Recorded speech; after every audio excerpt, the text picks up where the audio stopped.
And we see more walking corpses being recruited. So far, he's kind of banking, but also kind of not at the same time.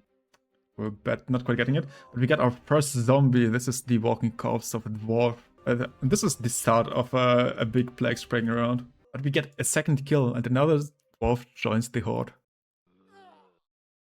But yeah, another kill, another footpad going down to the zombie, and he joins the horde as well. What matters is that another footpad can go down and join the horde.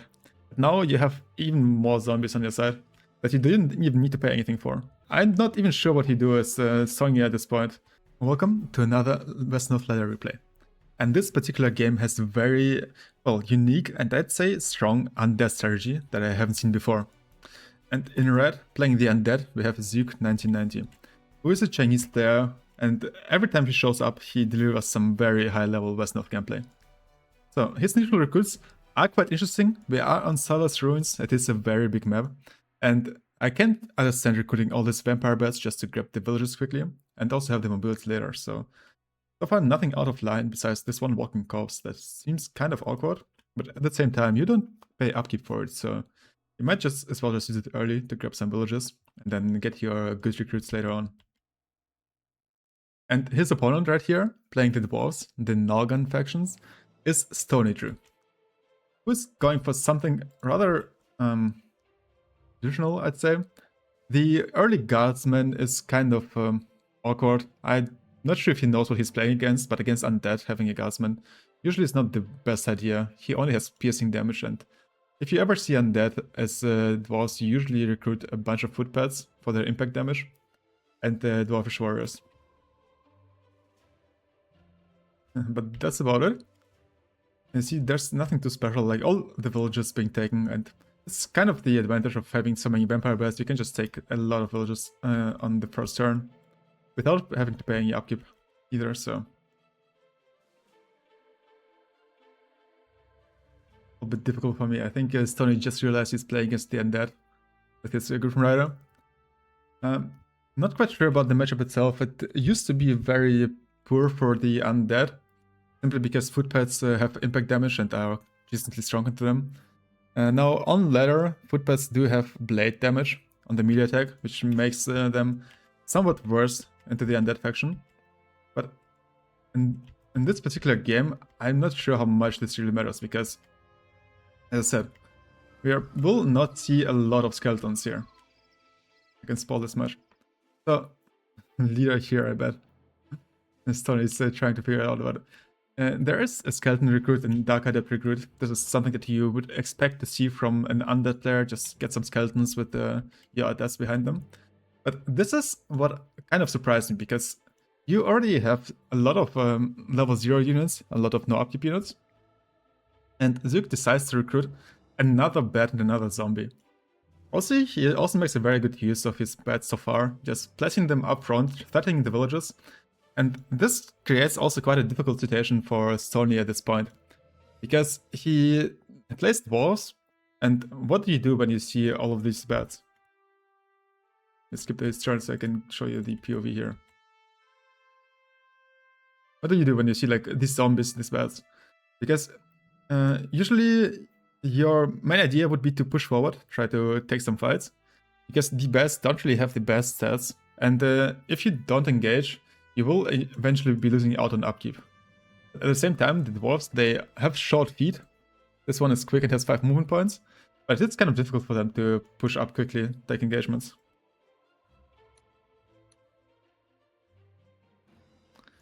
So we see there's some positioning happening. It is obviously nighttime. You don't really want to fight chaotic units during nighttime. So far, this is kind of a decent defensive position. You might lose this village, but there's a high chance of you retaking it. So yeah, Zuk also thinks it's not worth it to let one bat die for just this one turn. But it is in a very good position. And Zuk decides to fall back. Obviously, he can't really engage right now, even though these units, these walls are not on particularly good terrain, but there's no real punching power behind what he has right now. This is mainly zombies and bats, so I can't really expect to kill anyone with this. And yeah, he realizes he mismanages this bat a little bit. At least I'm pretty sure if Stony just used his Griffin to go behind the bed. He would be able to zone of control lock it. Right now he needs to hope for the hits, and the bed survives on 1 HP. Super unlucky. Yeah. Also, he pulls the bed back. Recruits 2 more adepts, which I think is probably the best call for you to do. As an undead player, you basically want a lot of adepts because these are your best damage, and then something that can kind of tank for them or protect them. We are still talking about the bed. Yeah, this game will be a little bit longer than you would expect. We get the Oathstalker, decent choice into Undead usually, especially if you see the Adepts, they just kill them with no real problem. Now David arrives, and I think this is honestly an interesting move that you also wouldn't expect during dawn and when daytime is coming. Zook just pushes all of his beds up and threatens to take all of these villages, especially with the ghost as well. And right now, there's no way for Stony to defend it because he decides to push on the west here. It is technically a good push. He will be fighting during daytime, so he will have the advantage there with his neutral units. But again, his units are rather slow. He is lucky to have a couple of quick dwarves here, but with 4 movement points, you're not gonna get here anytime soon. And if you lose all of these villages in the meantime because you don't have anything to really defend, it might become a problem for your eco.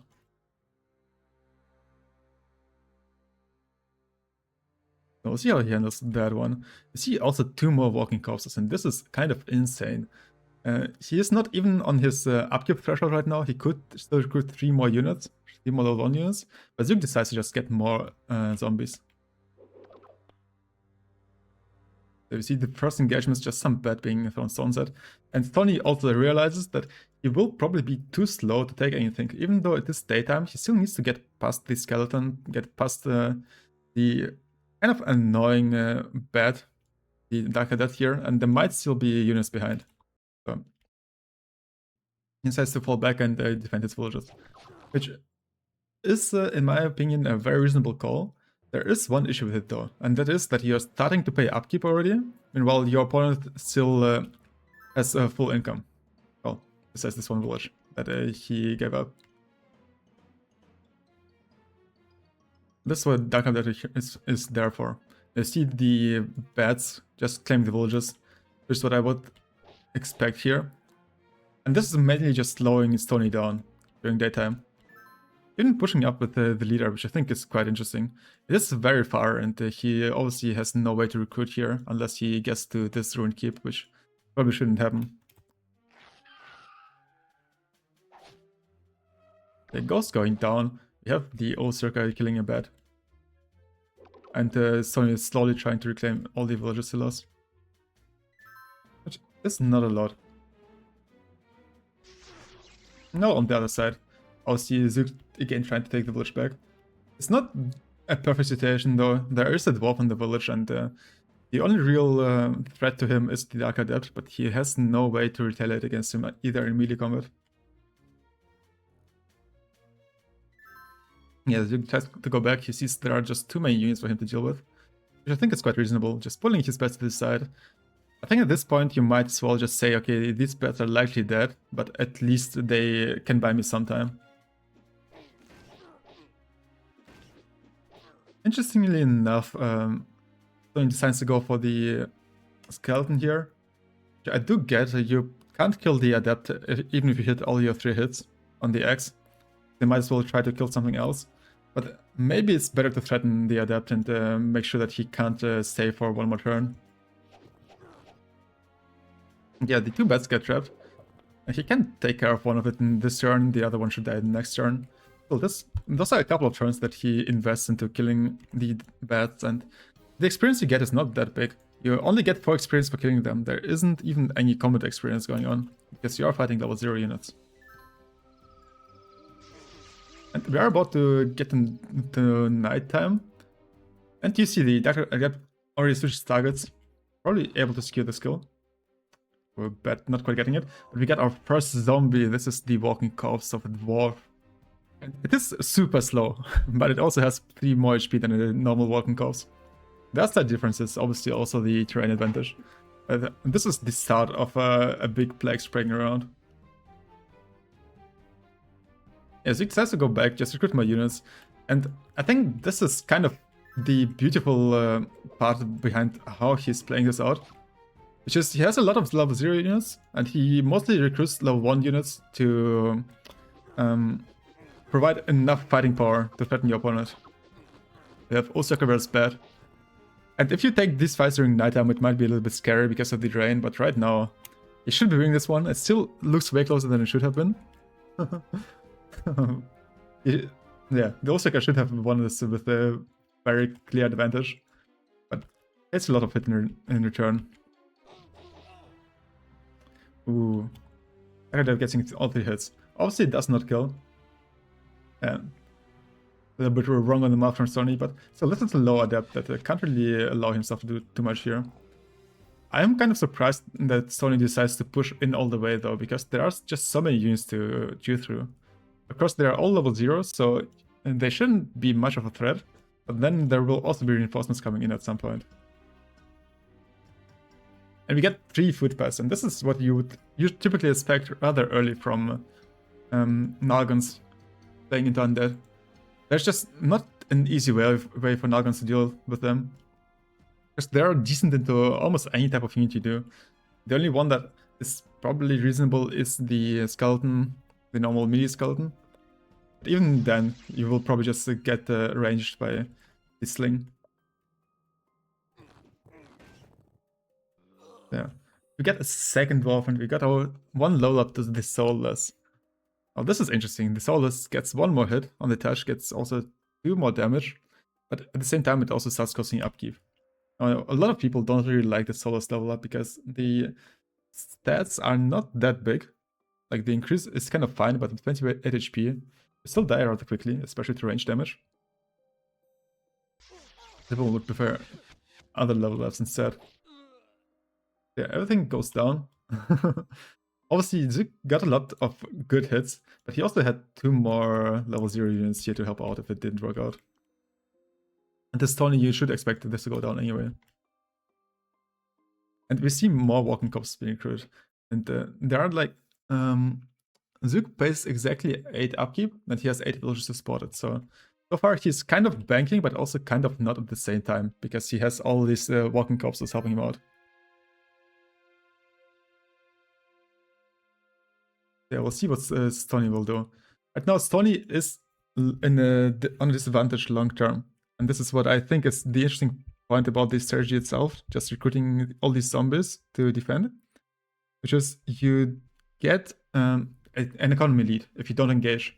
You are kind of forcing your opponents to walk in, otherwise you will just outpace them, outrun them on your income. But at the same time, the dwarves are not a faction that really wants to engage into you.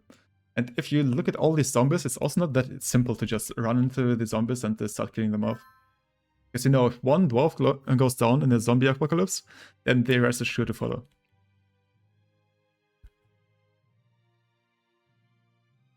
I have zombie. Yeah, so far there's nothing too much happening. Zook is just shuffling around. It's also not easy for him to just walk up with his zombies either. They are very, very slow.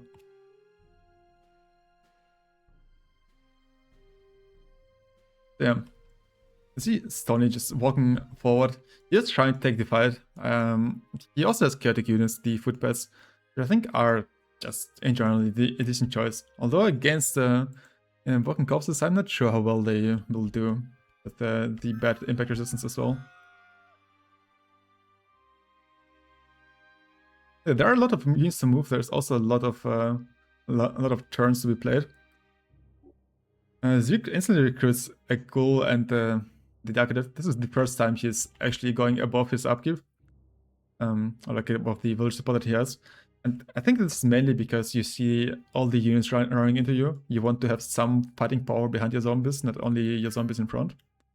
And so far this line is also looking pretty decent. Like, obviously the zombies don't provide any zone of control. You can technically just run past them. But at the same time, you don't really want to run past them and go for some random hits and then be exposed like this.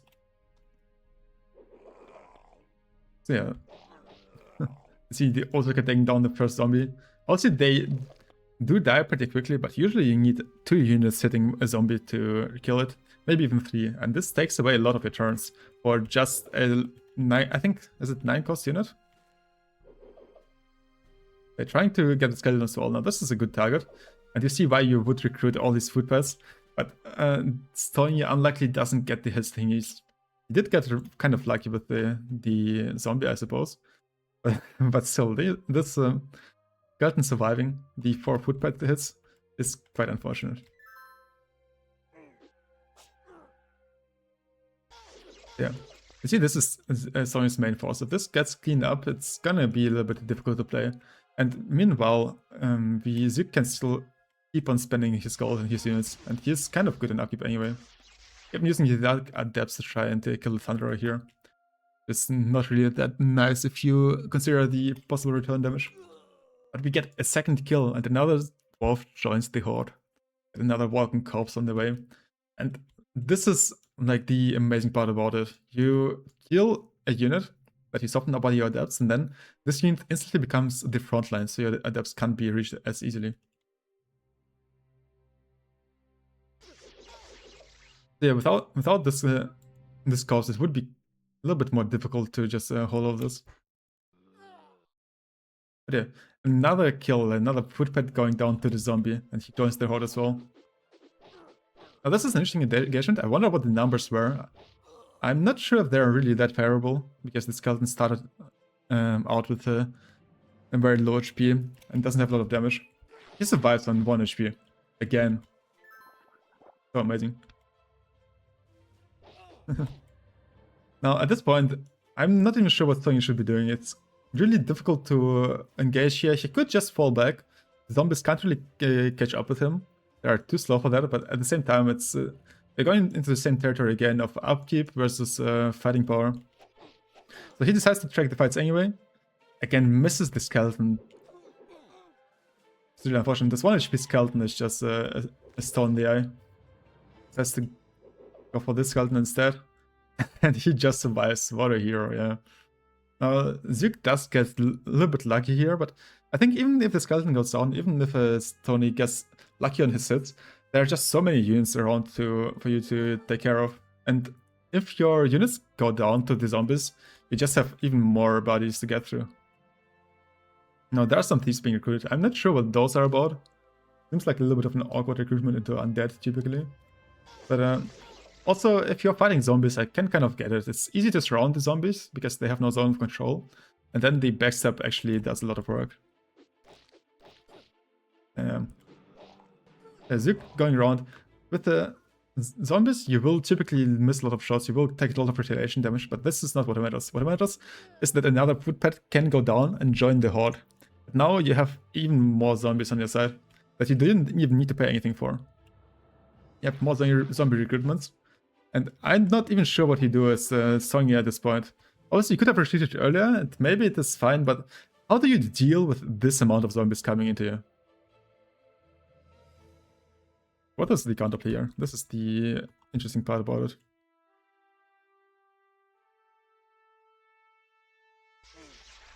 Yeah, even though it's daytime, Zug is able to clear all of this up, simply because of the numbers advantages. He decides to move his ghost out of the way so he can take a shot at another zombie.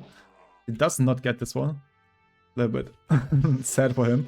I don't think he needs it either, but it would have been nice to see. There's Sony trying to get rid of this adept, and this is super unfortunate. He should have gotten this kill. And even the footpad misses. But he gets another one with the thunder shot instead. Gasman trying his best to hold the position, but at this point you already know this troop is lost, and what do? You kind of have to cut your losses and maybe recruit just more units and prolong this game by quite a big number of turns.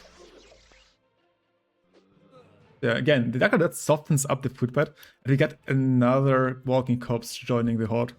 And look at this, I don't even know how many zombies here are.